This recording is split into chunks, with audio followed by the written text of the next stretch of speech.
This is a film about the lives of a group of young people in care.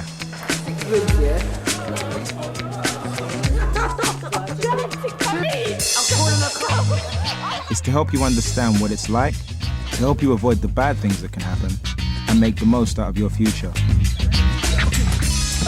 It's not just a film about us, it's also been made by us. My name's Marvin Barrett. Hi, I'm Grant. I've been in care 14 years. Hi, I'm Hugh Wild. I've been in care for 5 years. Hi, my name's Louise. I've been in care for 12 years. Hi, I'm Shabazz and I was in care for 17 years. Abdul Jalal.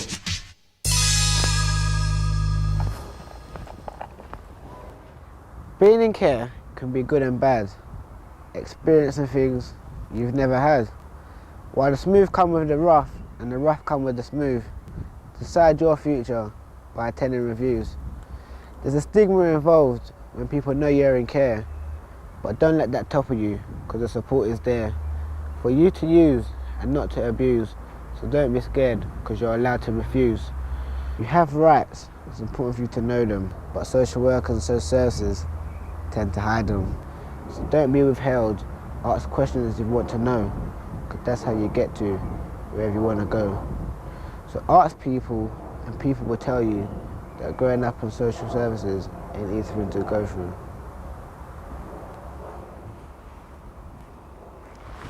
I was kicked out, and it was quite late at night. It was about 9 o'clock. And then, but what I did, I went to stay at a cousin's house for a week. I stayed there for a week, and then I went to the police station after that.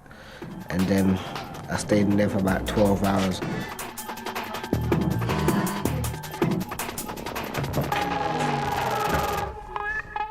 And after that, they referred me in the morning to a children's home. And then that's how it all started. I stayed in that children's home for a year, well, near enough a year. When I came in, I had a bit of a wary attitude towards it, but I was just basically happy that I had somewhere to stay, and that at last I'm going to have a pillow to put my head on and basically have food in my belly, really. But the children's home was a good experience. There's a lot of kids around my age group, and we all got along well. We shared a lot of things together, we participated in a lot of things, all stuck together as a group. Also, we did have our little ruts as well. Pizza? Yeah. Jail? I think it affected me in a good way, because before I used to be a bit bad person that wouldn't listen to what people had to say to me. I was like, I don't care what you say, and I'm doing what I want to do. But now, I think it's made me a wiser person. I can handle my money well. I know how to budget. I know how to look after myself, and how to treat other people, and how to act when other people are around you, and appreciate people come from different sort of grounds than you.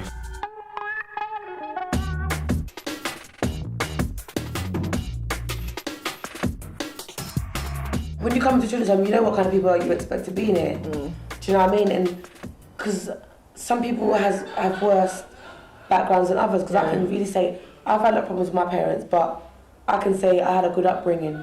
My parents put me in good schools, got me good education, everything. So when I come here, a few people haven't even been to school and things like that. Some people can't even, you know what I mean, or whatever. And read and write. Sometimes it's hard for you to mix with them. And a lot of the time you get told that you're trying to be superior or whatever. And it's just hard because everyone's different. I know when I first went into a children's home, I was always expecting to have a punch up with just about everyone. Instead, I found that I was getting on with people, and okay, there was one or two, but once it was over and done with, everyone was safe with you, and you know. You can get so many different aspects and so many different things in children's homes. You can have bullying, which can go undetected in a children's home, whereas in a foster home, it can't do because everybody's so close. There is that family closeness, and bullying for me is a big thing. I don't like bullying personally. It's not nice, But some people can come in here, and they're getting shit from everyone. Do you know what I mean? And now I understand how people feel now.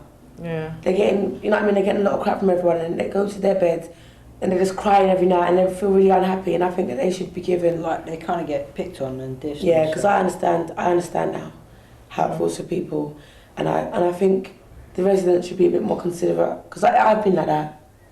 I've picked on residents. Yeah. And I think that's, and then it's things that you don't know where they're coming from, you don't know their backgrounds and whatever.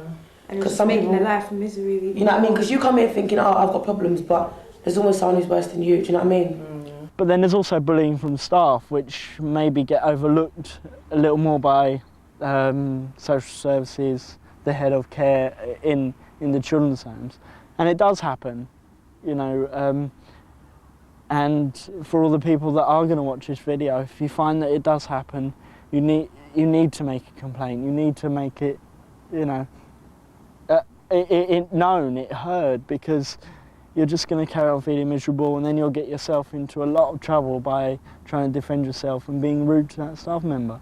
First, if I'd known what support I had there and how to use it, would have been a lot better as well. You see, I tried to be independent, I tried to be by myself and stick up for myself, and that, like, I suppose got me into a lot of trouble and didn't do me any good. But I just want young people to know that the support is there, and that it will always be there. You've just got to use it right and learn how to use it. And, you know, don't take the law into your own hands and try and deal with situations that may occur by yourself.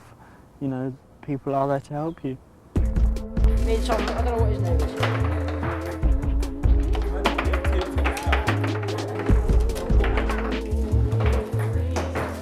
Well, I've actually been in care for about 5 years, since I was 12.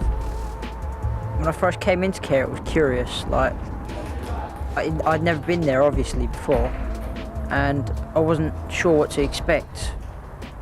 My main expectations were like to get into a lot of arguments and stuff with people there, and that you wouldn't like have any friends there or anything. It'd just be like really bad in a way. But when Hugh arrived at the children's home, it wasn't as bad as he feared. I made like a couple of friends there that I've stayed friends with ever since, and that's a good couple of years now. Like, to have friends that will actually stay friends and try and keep in contact nowadays, that you can still get along with and like be friends with generally, very rare. If there's one thing that I could change, I think it would be the way that staff stick together to hide things, whether it be for a good thing or a bad thing. The structure of the staff.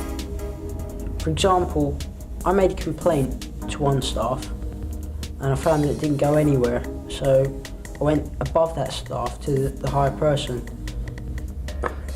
and it didn't get anywhere, so I went to the main person of the building and it still didn't go anywhere. That's wrong.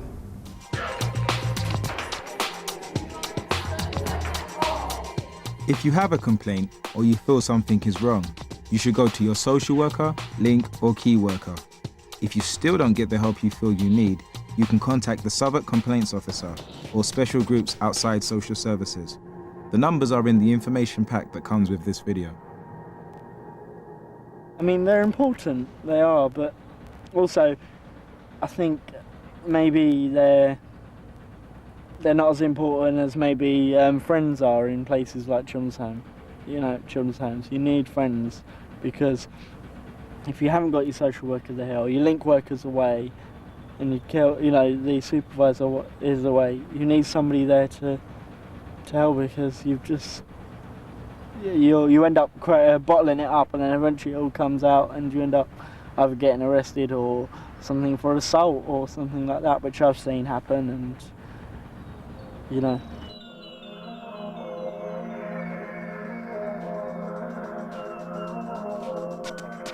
I first got involved in care when I was 1 year old, and my mum, she actually couldn't manage me plus my sister, so she passed me on to my auntie. But 5 years later, I moved into my first foster home. I think I cried a lot, and that I think that was a big mistake.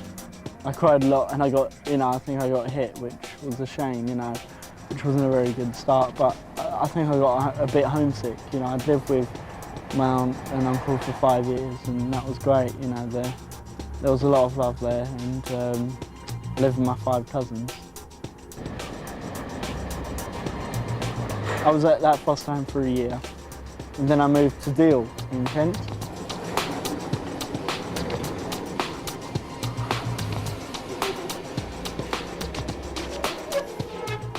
And I was in a foster home there. That was it started off nice. The family were lovely. I loved the family, and I still do. I still love the family, but there were some bad experiences in there.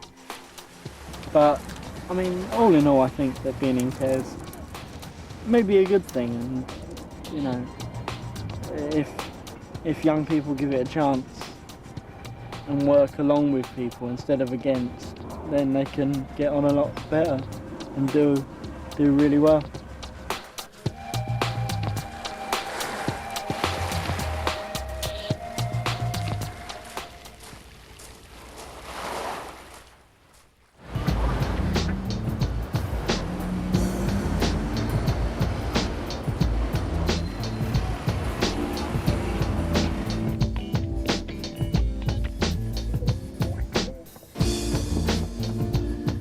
When I was born, both my parents were heroin addicts, and they couldn't really cope with me, my 2 sisters and my 2 brothers, so we all went into care basically.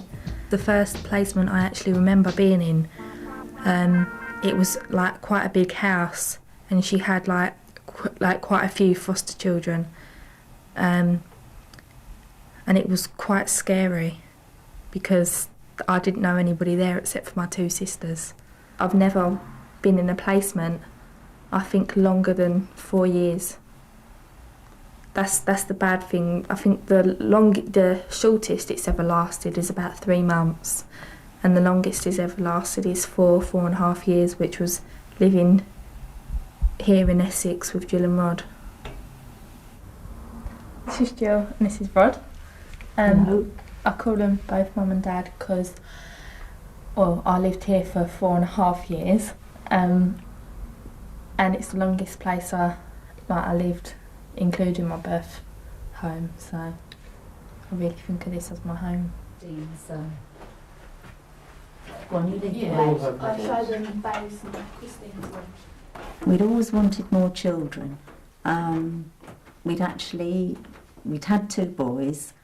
We'd lost 2 babies, and right from when we were first married, we'd always wanted 4 or 5. And we set out to adopt or long-term foster maybe 1 girl, and along came the 3 of them. So we had to do quite a lot of work, didn't we, in order to squeeze in 3 girls who were 7, 9 and 11. And that's my sister Christine.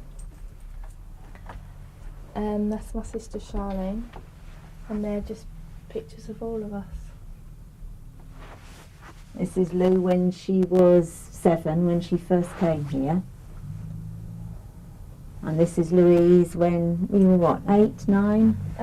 School photo. She was marvellous at school. She was in the top 2 or 3 in her class, and her teacher talked to her about her as being outstanding. In fact, she called her a little gem. Yes, she did, which she was, and still is. Everyone had hoped that the foster placement would end up with Louise being adopted by Jill and Rod, but sadly after 4 years, things started to go wrong. The worst times were when Jill became ill. She became very, very ill, and she went down to about 6 stone, and we knew we couldn't carry on, and it was heartbreaking. Absolutely heartbreaking. But as far as I know, it was me, well, Jill's dad actually died, and my eldest sister Charlene, she actually ran away, and she went to live with her dad. And then I think things just kind of went downhill from there, really. And when Louise and her sister left us in April '96, we thought that we were going to be able to have regular and proper contact with them because they'd been here for a long time. We saw them briefly 3 or 4 weeks after they left us, and then suddenly it was as if the barriers came down and both social services and the foster parent wanted us not to have any contact at all. Looking back, I think maybe more could have been done by the social workers to save the placement.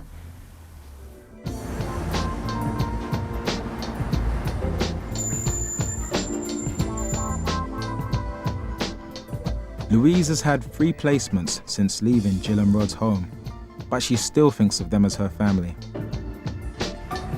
I've had 8 social workers since I've been in care. So from Amanda, then the one I can't remember, then Nitsan, then Bronwyn, then Stacey. I've had 5 in the past year. It really gets on my nerves because the social workers are always saying to carers, these children need some stability in their life. And how can anybody be stable where they are if every year or 2 years they're getting 5, 6, 7 different social workers? Louise's next move was to a foster placement with Tony and her family. If someone was to turn around and say to me, do you want to be adopted? I'll tell them, like, no. Like, on your bike, really, but... That's because you're old, obviously. When you were younger, as you said to me before, you wish you were adopted by them. In some respects, if you find a placement, like foster placement, that you can stay in and you get on well with the family and you get on well with the carer, I think in a way that's better than being in any other place, like children's home or whatever. As long as you know you're going to stay somewhere and you want it to work out and the carer wants it to work out and everybody else around wants it to work out, then I think that's the best place you can be, really. Right.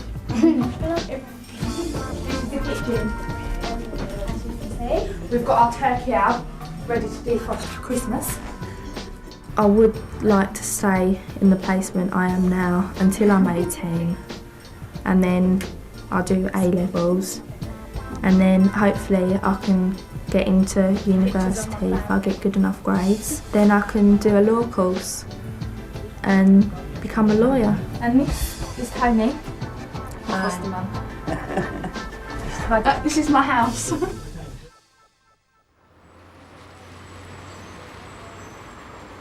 But only 2 weeks later, Louise's placement with Tony broke down. Louise is now living in a children's home and trying to work out her future. There is the minority that treat you really well, because I've been in a foster placement and she treated me like I was her daughter. Do you know what I mean? She could trust me to go to the bank with her card, get out money for her, put in money for whatever. And when you feel in that sort of environment, you feel like, you feel special, do you know what I mean? Because like, I've been in placements when they used to say stuff like, yeah, that food is for my daughter. Or like, they'll be getting you stuff like quick save food and giving their kids Marks and Spencer's, that sort of thing. The amount of, I don't know, attention that their kids, their real kids had compared to me, was, meant to, that's why I behaved really badly and all that, because they had so much more attention to me and they had a lot more things. I had all the hand-me-downs while they were getting all these really nice top clothes and things like that, and it was terrible. And all the food I would get, I'd near enough have to look after my other foster sister, but I'd have to go and get our fish and chips while the foster parents were cooking. Yeah, some people say, oh no, those are not for you, those are for our children. Basically, when I moved in there, they wanted me to be like their own kids, and I thought they tried to change me, and I thought that they can't really change who I am at this point. I was basically 16. I don't think you really can change a person at 16 into a person you want them to be. The advantage of being in foster placement was that I began to experience family life as opposed to an institutionalized life. And that was, I would say, something I needed to learn. It was as if I had to provide my own form of entertainment and be there to help my foster carer as she was there to help me. But it was less, I would say, impersonal. It was more intimate. I've had some bad experiences there, you know, with physical, sexual abuse happening to me, which went on for a long time, a very long time, which, you know, that can be really bad because you don't know what's going to happen every day, you know, when somebody's going to come along and abuse you, really, and that can be very difficult, you know. But if that is happening, then you need to get out as fast as you can. You need to tell the people, your social worker, your social services, as fast as you can. And I know how you may feel. You may think, oh no, well, I might not be able to get a chance to because the foster parents are, you know, going to catch me making a complaint. But it's you know, you have to. If you're being abused by somebody in the family, you have to tell somebody that's going to take responsibility and do the right thing for you. Never let a situation like the one Grant had to face go unreported. You should have a review meeting every 6 months with social services to see that everything is going all right. It's a chance for you to have your say. To me, that gives a voice to the resident or the person in care. It means that you can actually have something change. If you ask for a review, it means that you are being, you know what I'm saying, identified. To me, it's been a long time since I left care and I had a review, but I remember that having reviews, or what was classified as a review back then, it made me feel important because you can get lost in the system at times. Be in a children's home for a while, you know, social workers are coming to see other residents but not you. So when it's time for your review and you get a chance to say something, that used to make me feel a little bit important. It does to an extent, yeah, because the reason why sometimes I feel powerful, yeah, like not powerful but important, is because you have your say, and but then sometimes I feel that they can overrule you in some respects. I found it difficult to bring up issues here that they've been saying, say, like when I overheard my carer saying those bad things about me, saying how she wished she should have went with the other children that first come to her, how me and my brother are terrible. And if it was in a review now, yeah, for me to bring that subject up, yeah, it will be very difficult because she'll be there, yeah, and she'll say, we're listening up in a conversation, yeah, what else have we been doing? She'll start thinking terrible stuff already, yeah. There was one time in one of my reviews, and I had quite a few things to say about those foster carers, but because they was present, I felt a bit intimidated to say it, and I thought, as soon as my social worker goes there, they're gonna think bad things about me, thinking that I'm a liar or whatever. All the time, yeah. What goes on during the week, yeah. When it comes to review, yeah, all of that don't go on, yeah. Like things start coming out, yeah, that were never there during the week, yeah. They start getting at new plates and all that, yeah. They start cleaning up the place, putting things there that weren't even there, yeah. And then when you bring up your issues, yeah, it makes you look like you're lying, yeah, because they're seeing what they see, yeah, and not what you've been seeing, though. There were times when I had problems with my foster carer. There were severe problems, and if I held a review, it would be concerning her. But if she's going to be present, it kind of like defeats the object. You're under their roof. Yeah. And when the social workers go home after the review, you're stuck with two angry, upset, foster carers, and you're like, where do I go? What do I do? My key worker used to say to me, always go with a planned agenda as well as the social worker as well, because they're always going to come in with an agenda. So you should go in with what you want to bring out as well. At the age of just 9 months, I was made to live amongst fellow residents of the care system, sent to Tunbridge Wells, Kent, into a home for children, where I spent the next 10 years of my life building self-esteem amongst my peers and a team of staff overseers who who helped me overcome the fears that I had. I experienced the good with the bad, smiles with the tears. My dad pursued a route in life which wouldn't include me, his 6 kids, or his wife. And mom couldn't get a solution to problems facing her, so placing her kids in her home must have seemed like the easiest thing for her to do. Sometimes I wonder why, but it's cool. I love her too much to bear a grudge. It was 212 Peckham Right, the second home that I was sent to, where I nearly grew into a true born-again rebel. You see, friend, it was like my general negative view began to treble in the past. Receiving abuse helped me conclude I'll start giving it back, attacking staff and releasing my wrath. Looking at my past, it's not hard to see the many mistakes that I made and the mistakes that nearly made who I am today. Maybe somebody prayed for me that God would save me from becoming a danger to the streets of society. Anyway, back to what I was saying about my history.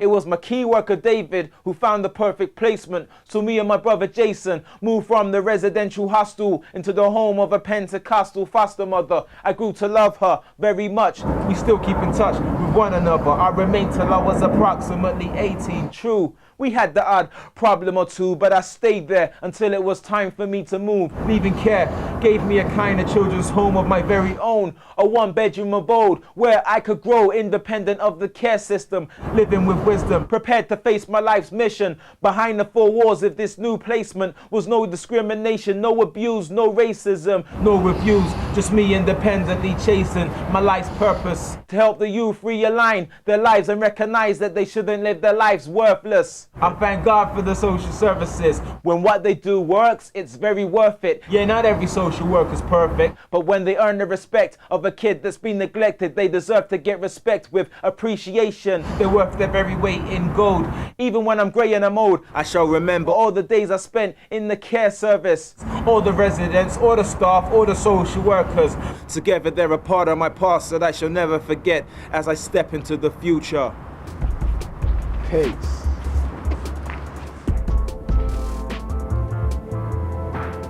My name's Abdul Karim John Jr. Jalal. Sometimes I feel like I go unnoticed. I'm actually there, but I can't be seen. I came into care because my mum went on holiday. She thought it was just going to be for a short term. She went on holiday to Sierra Leone and she left us with my uncle, and my uncle wasn't taking care of us properly and he abandoned us, and at that time we was living at the house that my mum left us in. We was living there, just me and my brother, just my brother taking care of both of us. And at one time he couldn't handle it no more. So we just, our next door neighbor reported it, and that's how we came into it.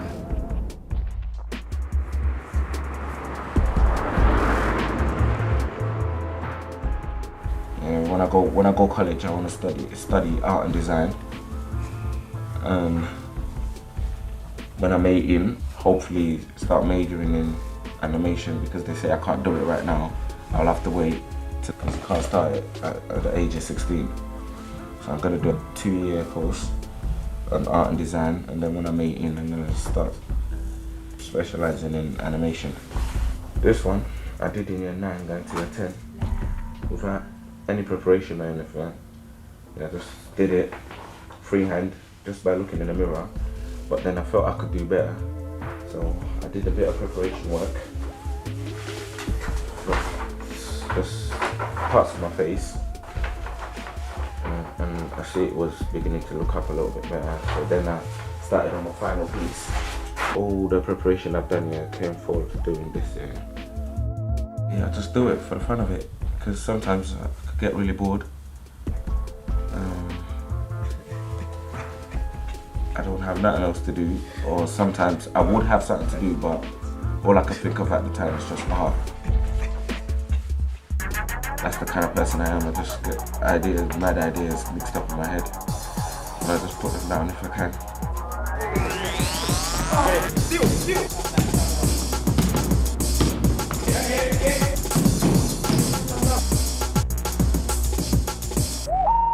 Basketball plays a very important part in my life, because sometimes when I'm feeling down, it will cheer me up, because I'll be watching it on the TV, and watching it on the TV makes me want to play it even more. And so I'll just take my ball, go outside and shoot a couple of hoops. Right now I'm playing with Tech and they're trying to get me into McDonald's League to play for them in America. I take place in a 5-on-5 tournament.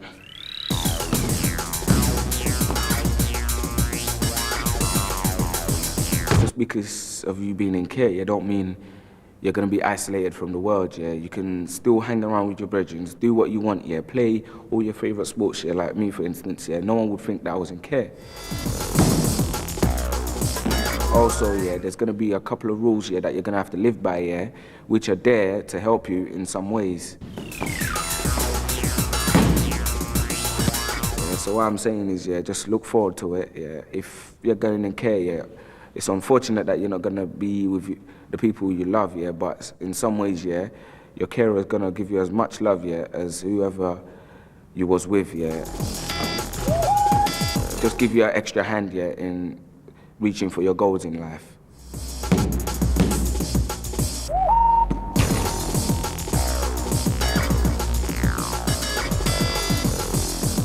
And you just gotta listen to what other people say, but make sure you get your say in as well. Don't just go by what everybody else says. If you think something's wrong, then you tell someone that it's wrong.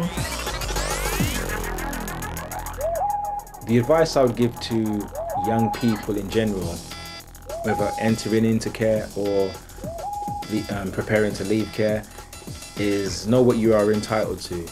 Do exercise, eat healthy foods, not too much junk food like Morley's or McDonald's.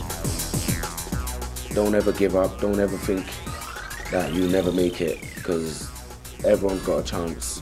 If you stick at it hard enough, yeah, you succeed. Support is there, and it will always be there. You've just got to use it right and learn how to use it. Tell people the best you can so they can help you to their best they can. They're there to help you, basically. So basically, if you say what you have to say, you will be heard eventually.